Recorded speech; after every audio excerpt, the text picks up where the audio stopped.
네, 이번 시간은 재계 이슈를 살펴보는 마켓리더 시간입니다. 한훈식 기자와 함께하겠습니다. 어서 오세요. 예, 안녕하세요. 예, 안녕하십니까. 예. 안녕하세요. 자, 지난주 9일이었습니다. 예. 그 스타필드 고향에서 예, 예. 물이 새는 누수 사건이 발생을 했어요. 예, 이거부터 예. 좀 짚어볼까요? 이게 좀 그러니까 지하 주차장에서 예. 배관이 터져가지고 좀 그러니까 물이 이게 폭포수처럼 펑펑 쏟아졌답니다. 예, 예. 그래서 지하 주차장을 좀 폐쇄하는 어떤 그런 좀 소동이 좀 벌어졌습니다. 예, 실제로 피해본 차량들도 상당히 많았다고 피해본 해요. 차량이 한 20대 정도. 예, 20여 대 정도 되는 걸로 알고 피해를 있습니다. 봤고요. 그리고 며칠간 그 지하 주차장 일부 구간이 폐쇄됐습니다. 예, 예. 주말 앞두고 사고가 났기 때문에 예. 주말에 또 이제 그 매출에 좀 지장이 없었는지 궁금해요.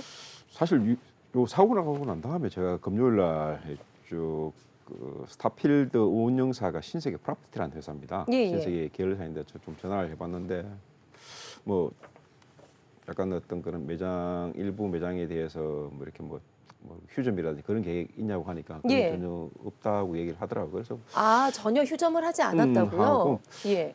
별로 뭐 이렇게 매출이라든 그런 데는 전혀 뭐 그런 건 없었습니다. 피해는 예. 별로 없었는데 이게 일반 그 소비자들이 느끼기에는 사실 이 사고가 지난번 그 뭡니까 이태원 참사입니까? 예, 예. 사람들이 일단 그 패닉에서 아직 좀 못 벗어났지 않습니까? 예. 그런 사고에 있던 여파가 있었는데 뭐 이런 사고가 터지니까 당장 이렇게 뭐 스타필드 고향을 찾는 사람들에게는 조금 그런 게 있었는데 예. 또 현장에 있었던 분들은 상당히 놀라셨을 그렇죠. 것 같아요. 하여튼 예. 저 신세계 프로퍼티 쪽 이야기로는 별 영향이 없었다. 그런 식으로 얘기를 하고 있습니다. 예, 네. 예, 알겠습니다. 네. 자, 그런데 문제는 이번이 처음이 아니에요. 지난번에도 이 천장 누수 사건이 또 있었고, 그때는 네. 주차장이 아니라 실제 매장에서 그런 예, 일이 예. 있었고요. 그 전에는 사실 또 공사할 때 예. 노동자가 사망하는 예. 사고도 발생을 했었거든요. 이게 2018년인가요? 18년에도 그 배관 때문에 예. 좀 물이 쏟아지는 그런 사고가 있었고 좀 더 거슬러 올라가면 2016년입니다. 그 스타필드 공사를 할 때 예. 그때도 이 배관 공사를 하는 그 하청업체 그 인부 하나가 이렇게 좀 사고사를 당했습니다. 예. 좀 연거푸 좀 이렇게 배관 쪽에 관련돼서 사고가 쭉 좀 이어진 거죠. 예. 예, 예. 사실 그런데 이 스타필드가 정용진 신세계 부회장의 상당한 야심작으로 불리는데 예, 예. 이런 사고들이 연이어서 발생을 하기 때문에 예. 신경이 안 쓰일 수가 없겠어요. 그렇죠. 당장 뭐 이렇게 유통업체 같은 경우에는 굉장히 좀 이미지가 중요하지 않습니까? 그렇죠. 이미지가 중요한데 사실 뭐 스타필드 쪽 얘기를 좀 해보겠습니다. 혹시 예. 스타필드 쪽 한 가보셨나요? 저도 한두 번 가보긴 했죠. 예. 어느 쪽? 저희 집에서는 조금 멀어서 음. 하남 쪽으로 제가 한번 네. 그 찜질방 되게 유명했잖아요. 예. 예. 거기 한번 가본 적이 있어요. 이게 좀 뭡니까? 일부 그 사회학자들은 그 소위 말하는 이 쇼핑몰을 두고 현대 도시 문명의 아이콘이라고 표현합니다. 예, 예.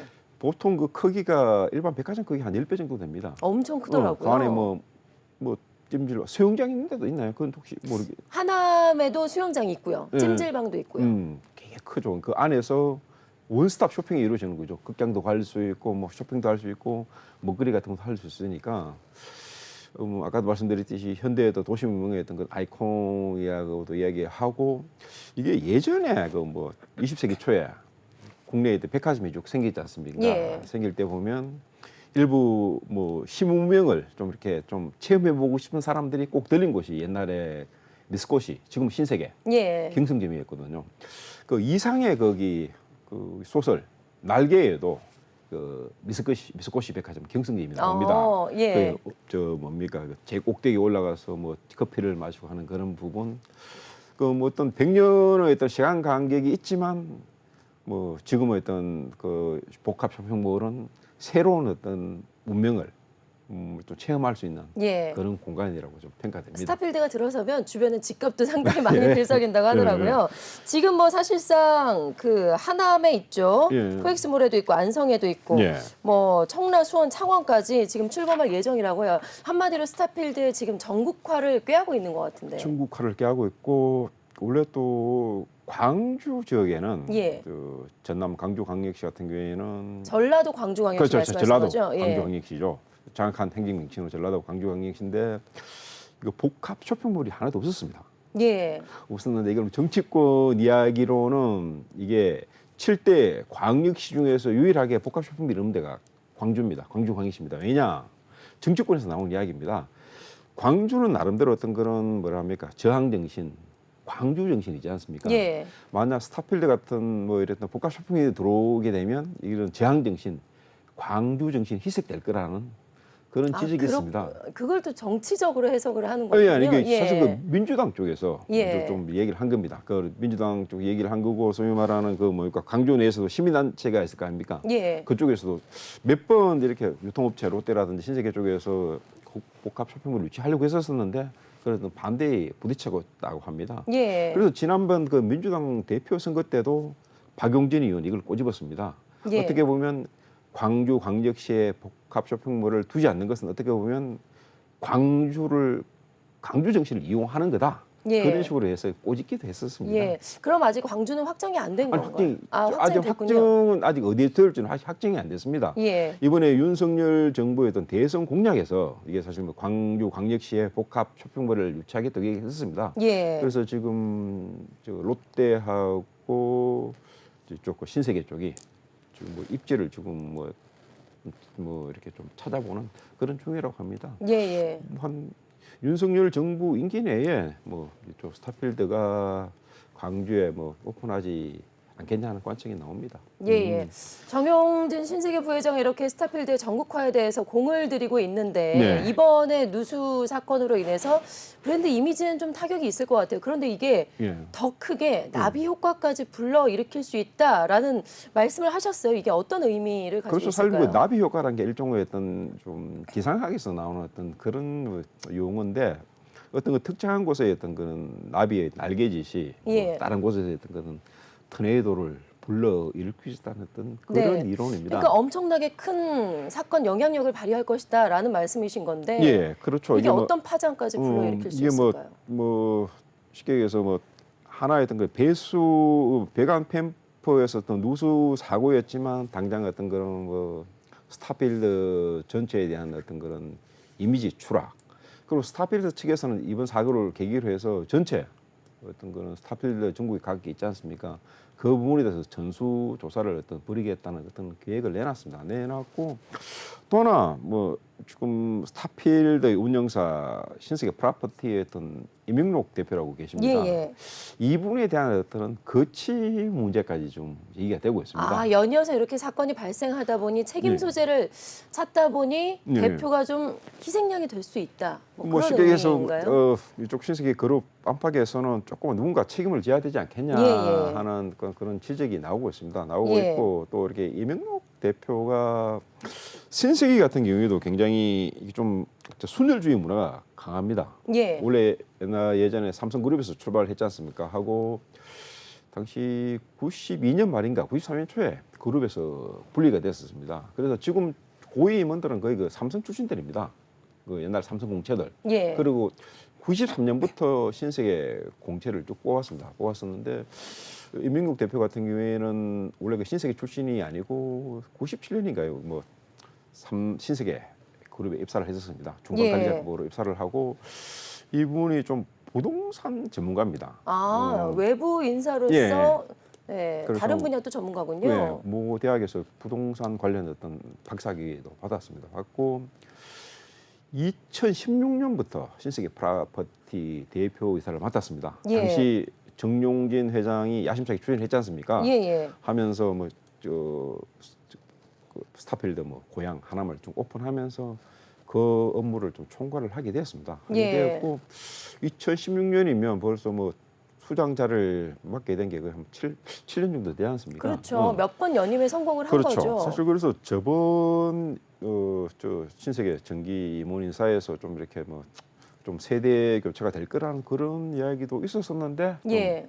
운 좋게 연인 카드를 좀 꽤 찼습니다. 예. 근데 그런데 이번에 9일에 누수 사고가 또 다시 발생을 해서 혹시나 이번 사건이 또 영향을 미치게 될지. 사실 이분 새로운 임기가 내년 3월에 시작됩니다. 예. 그러다 보니까 뭐 계속 뭐 그럼 내부에서도 뭐 이야기가 나오고 뭐 사실 뭐 정용진 회장의 야심작이라고 얘기하지 않습니까? 그러다 보니까 조금 이렇게 거친 문제까지 좀 논의가 됩니다. 예. 3월에 임기가 시작되니까 그 전에 뭐 자의반 타의반이라고 해야 됩니까? 물러날 수 있을지 않을까 하는 어떤 그런 관측이 조심스럽게 좀 제기되고 있습니다. 제기되고 있고 예. 사실 뭐 정용진 회장이 뭐 스타필드를 뭐 들어오게 됐는데 배경이라 등을 조금 살펴보겠습니다. 예, 사실 그러니까 애초에 그 스타필드가 정영진 부회장의 야심작이라고 우리가 표현을 했었잖아요. 예, 예. 이게 영국의 어떤 회사를 이제 모티브로 삼고 따온 예, 그 거라면서요. 영국의 그 웨스트필드라고 있습니다. 웨스트필드요? 웨스트필드. 예. 이름도 좀 비슷하지 않습니까?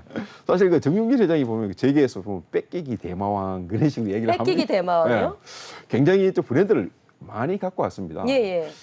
그중 뭐 성공작도 있습니다. 스타필드 예. 같은 경우에는 굉장히 성공작이었고 또 실패작도 있습니다. 대표적인 게 어디야? 거기 삐에로스 쇼핑입니까? 그게 일본의 돈키호테를 맞습니다. 표방했다라고 예, 이제 이야기가 나왔었어요. 예. 몇 번 가보셨나요, 그죠? 예? 한번 가봤습니다. 그런데 저도 알게 모르게 다 사라졌더라고요. 예. 저도 한번 가봤는데 굉장히 좀 물건이 너무 많고 그러니까 네. 고문가게도 아니고 굉장히 좀 복잡하다, 난잡하다는 그런 표현을 받았었는데 이건 정용진 회장의 어떤 소위 말하는 어떤 뺏기기 작품 중에서 좀 실패작이었고 예.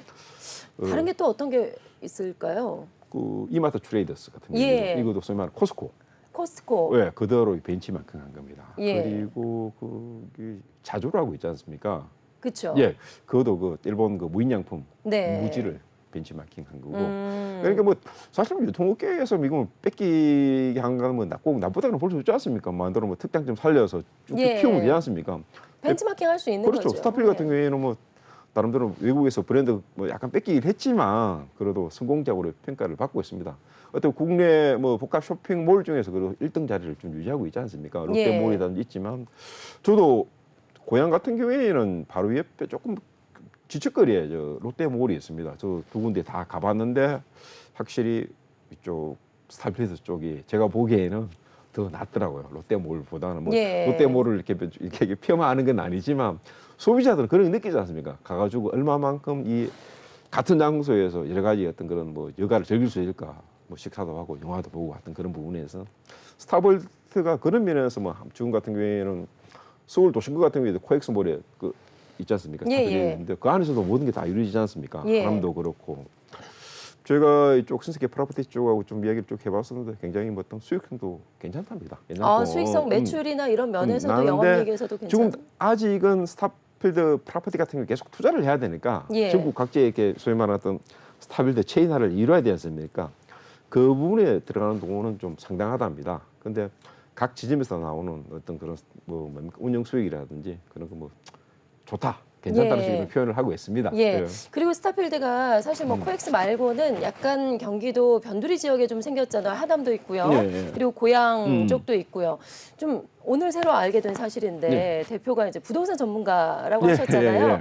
그런 부동산 전문가로서의 이제 입지 분석에 따라서 좀 위치 선점도 있었던 게 아닌가 그러니까 이분 같은 싶기도 경우에도 한데요. 2016년부터 그 정용준 부회장이 스타필드 브랜드를 론칭을 하면서 전체적인 입지라든지 상이 어느 곳에 세우면 좋을까 하는 그런 것까지 다 했답니다. 지금까지는 나름대로 어떤 성공작이었죠. 성공작이었는데 뭐 최근에 조그만 사건이 이게 좀 크게 번지게 되면서 아까도 말씀드렸지만 신세계의 어떤 그 내부 문화 굉장히 순혈주의가 심합니다. 그러다 보니까 약간 그 어떤 외부 인사에 대해서 조금 더 배척하는 그런 좀 분위기가 좀 있습니다. 그러니까 예. 그런 쪽에 어떤 희생양이 될 수 있다는 좀 우려가 나오는 분위기입니다. 예, 예. 알겠습니다.